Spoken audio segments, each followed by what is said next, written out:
ابو ذر اگر تو اپنے گھر سے چلے دین کا ایک مسئلہ سیکھ لے یا قرآن کی ایک آیت سیکھ لے، یہ دین کے ایک مسئلے کی فضیلت ہے، پورا دین سیکھ لے تو پھر تو رب تعالیٰ کی رحمتوں کا نزول ہوتا ہے۔ فرمایا تو اپنے گھر سے چلے قرآن کی ایک آیت سیکھ لے یا دین کا ایک مسئلہ سیکھ لے، یہ تیرے لیے 1000 رکعت نفل ادا کرنے سے بہتر ہے۔ دین کا ایک مسئلہ، تو آئیے دین کے مسائل سیکھتے ہیں۔ تو آپ کو میں کچھ دین کے مسائل بیان کر دیتا ہوں اس رمضان کے متعلق، اسی روزے کے متعلق، وہ مسائل جن کی وجہ سے ہم غلط فہمی کا شکار ہوتے ہیں، پتہ نہیں یہ کام روزے کے اندر کر لینے سے روزہ ٹوٹ جائے گا یا نہیں ٹوٹے گا۔ تو اگر آپ بھی سوال کرنا چاہیں تو آپ بھی سوال کریں، ٹھیک ہے؟ سوال کرنے سے فائدہ پتہ کیا ہوگا؟ ایک تو سوال کرنے والے کا فائدہ ہوگا، دوسرا جواب دینے والے کا فائدہ ہوگا، تیسرا اس بندے کا فائدہ ہوگا کہ جس نے نہ سوال کیا نہ جواب دیا۔ کیوں؟ اس نے سوال بھی سن لیا، جواب بھی سن لیا، اس کو علم حاصل ہو گیا، اس بندے کا بھی فائدہ ہو جائے گا۔ سوال کو علم کی چابی کہا گیا۔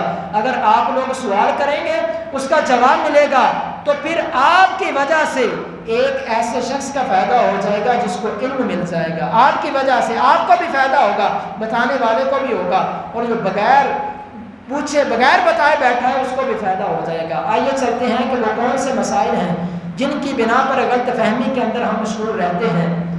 سب سے پہلے تو یہ غلط فہمی ہوتی ہے کہ آیا کہ رمضان کا روزہ رکھا ہوا ہے تو روزے کے دوران اگر انجیکشن لگوائیں گے، یعنی ٹیکا لگوائیں گے، انجیکشن لگوائیں گے تو کیا اس سے روزہ ٹوٹ جائے گا یا نہیں؟ تو یہ بات یاد رکھیے گا، اس کے متعلق حکم یہ ہے کہ جو انجیکشن لگایا جاتا ہے وہ نس کے اندر لگایا جائے یا گوشت کے اندر لگایا جائے۔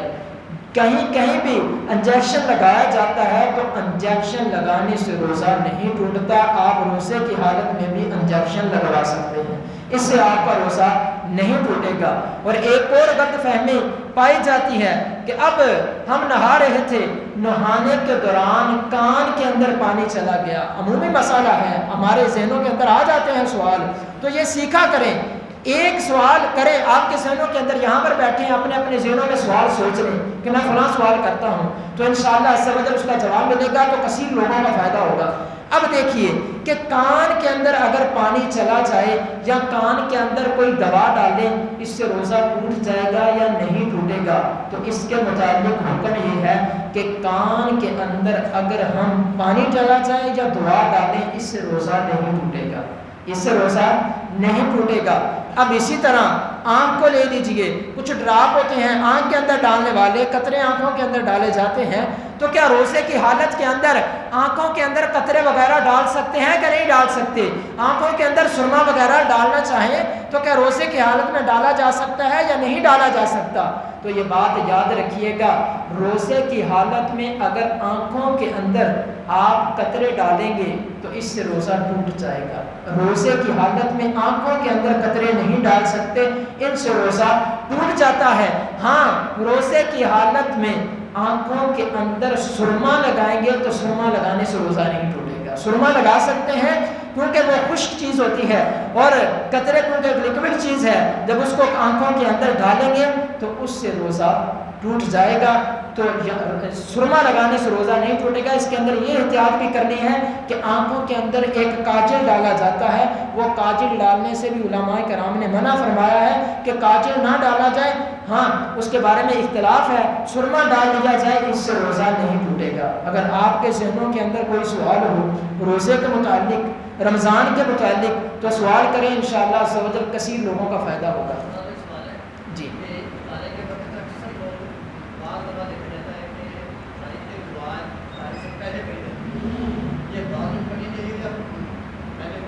جی انہوں نے سوال کیا، میں سوال کو بھی دہرا دیتا ہوں تاکہ سبھی لوگوں تک پہلے سوال پہنچ جائے، کیونکہ سوال کو سمجھ لینا یہ آدھا جواب ہوتا ہے۔ جب سوال سمجھ آ جائے پھر جو جواب دیا جائے گا وہ اچھی طرح سمجھ آ جائے گا۔ انہوں نے سوال کیا کہ جو وقت افطار دعا پڑھی جاتی ہے وہ دعا روزہ افطار کرنے سے پہلے پڑھی جائے یا روزہ افطار کرنے کے بعد پڑھی جائے؟ آیا کہ اس کا وقت کیا ہے، کب پڑھنی چاہیے؟ تو نبی پاک علیہ الصلوۃ والسلام کے متعلق ملتا ہے کہ لجپال آقا صلی اللہ علیہ وسلم روزہ افطار کرنے کے بعد اس دعا کو پڑھا کرتے تھے۔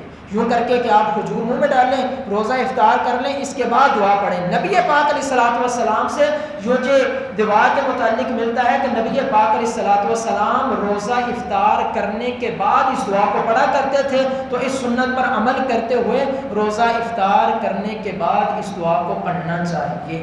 جی، اور کسی کے ذہن کے اندر اگر کوئی سوال ہو تو وہ سوال کر لیں، یہ سوال کیا کریں، ٹھیک ہے؟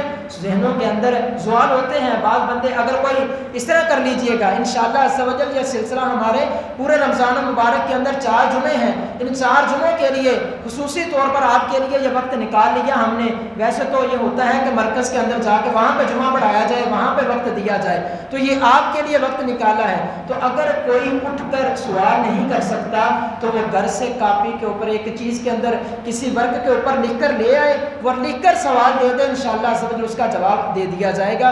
تو جتنا ہو سکے سوالات زیادہ سے زیادہ کریں، کوشش کریں کہ آئندہ جمعے جب آئیں تو ہر بندہ ایک ایک سوال لے کر آئے، تاکہ وہ ایک ایک سوال ہوگا۔ پتہ کیا، یہ سوال علم کی چابی ہے۔ کئی چیزیں ایسی ہیں کہ جب سوال ہمارے پاس آتے ہیں نا، تو کئی چیزیں ایسی ہیں کہ سوال آنے کے بعد ہم کو پتہ چلتا ہے کہ اس کے بارے میں بھی ہم نے سرچ کرنی ہے، اس کے بارے میں بھی ہم نے علم حاصل کرنا ہے۔ لوگوں کے ذہنوں کے اندر یہ سوال ہیں۔ اس طرح پھر جو ایسے پوشیدہ سوال ہوتے ہیں، جب وہ سامنے آتے ہیں تو ان کا جواب دیا جاتا ہے، تو ہمارے علم میں بھی اضافہ ہوتا ہے، لوگوں کی الجھنیں بھی دور ہوتی ہیں۔ تو رب تعالیٰ کی بارگاہ میں دعا ہے، اگر کسی کے ذہن میں سوال ہے تو کر لے، نہیں تو ہم آگے سنتوں کا وقت دیں۔ جی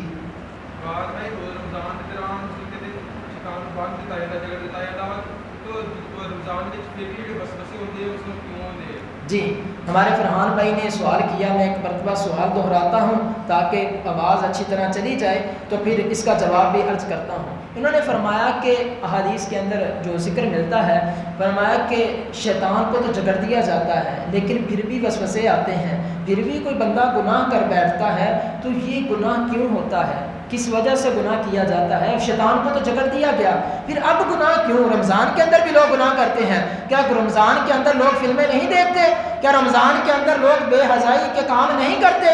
کیا رمضان کے اندر لوگ دھوکہ دہی نہیں کرتے؟ لوگ لوگوں کے ساتھ فراڈ نہیں کرتے؟ سب کچھ ہو رہا ہوتا ہے۔ جب شیطان کو باندھ دیا جاتا ہے پھر یہ کام کیوں ہوتے ہیں؟ تو آئیے اس کا جواب یہ ہے کہ نمبر 1، شیطان کو باندھا جاتا ہے، لیکن جب بندہ پیدا ہوتا ہے بندے کے ساتھ ایک شیطان پیدا ہوتا ہے، چھوٹا شیطان ہوتا ہے جسے ہمزاد کہا جاتا ہے، اور ایک فرشتہ پیدا ہوتا ہے۔ ہمزاد بندے کو گناہوں کی طرف لے کے جاتا ہے اور فرشتہ یہ نیکیوں کی طرف راغب کرتا ہے۔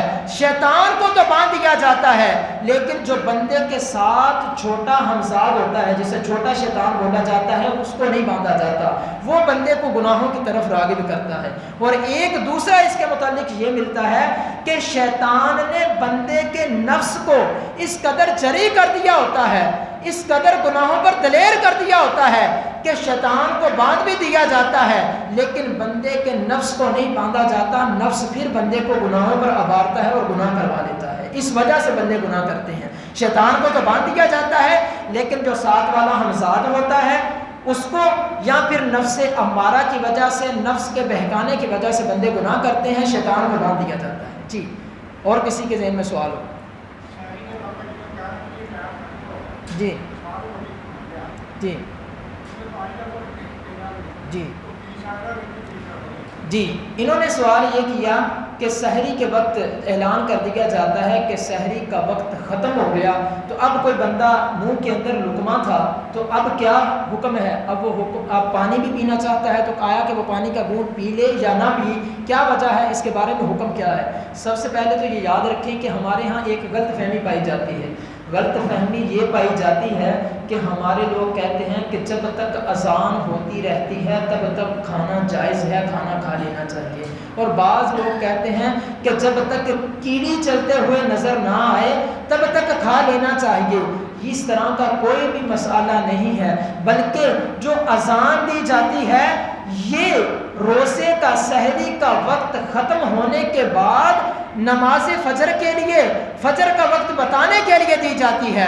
جب اذان شروع کی جاتی ہے، بلکہ اذان سے قبل جب اعلان کیا جاتا ہے، وہ عموماً اعلان تب ہوتا ہے جب سحری کا وقت ختم ہو جاتا ہے۔ جیسے ہی اعلان ہو کہ سحری کا وقت ختم ہو گیا، تو جو لقمہ آپ کے منہ کے اندر ہے آپ اس لقمے کو بھی حلق کے نیچے نہیں اتار سکتے، اس کو بھی باہر پھینکنا ہوگا کہ ادھر وقت ختم ہو چکا ہے، پانی پینا تو دور کی بات۔ اور جو اذان دی جاتی ہے یہ سحری کے وقت کے بعد دی جاتی ہے۔ اذان جب دی جائے اس دوران اگر کوئی کھائے پیے گا تو اس کا روزہ ٹوٹ جائے گا، اس کا روزہ نہیں ہوگا۔ یہ سحری کا وقت ختم ہونے کے بعد اذان دی جاتی ہے، تو اذان سے پہلے جب اعلان ہو کوشش کیا کریں کہ گھروں کے اندر کیلنڈر رکھیں۔ اب تو دعوت اسلامی نے آسان کر دیا کہ اینڈرائڈ موبائل کے اندر دعوت اسلامی نے اپلیکیشن دے دی ہے جو گھر بیٹھے آپ کو افطاری کا وقت بھی بتاتی ہے، سحری کا وقت بھی بتاتی ہے۔ تو کوشش کیا کریں کہ احتیاطاً 1 منٹ پہلے روزے کو بند کر دیا جائے، احتیاطاً 1 منٹ پہلے کر لیں۔ جب اعلان ہو اعلان کے بعد بالکل نہ کھائیں کہ تب سحری کا وقت ختم ہو جاتا ہے، تب فجر کا وقت شروع ہو جاتا ہے، اس کے بعد اگر کوئی کھائے پیے گا تو اس کا روزہ نہیں ہوتا۔ تو رب تعالیٰ کی بارگاہ میں دعا ہے ہم نے جو علم دین سیکھا اسے یاد رکھنے، اس پر عمل کرنے، اسے دوسروں تک پہنچانے کی توفیق عطا فرمائے۔ آمین بجاہ نبی الامین صلی اللہ علیہ وسلم۔ جن حضرات نے سنتیں ادا نہیں فرمائی وہ سنتیں ادا فرما دیں۔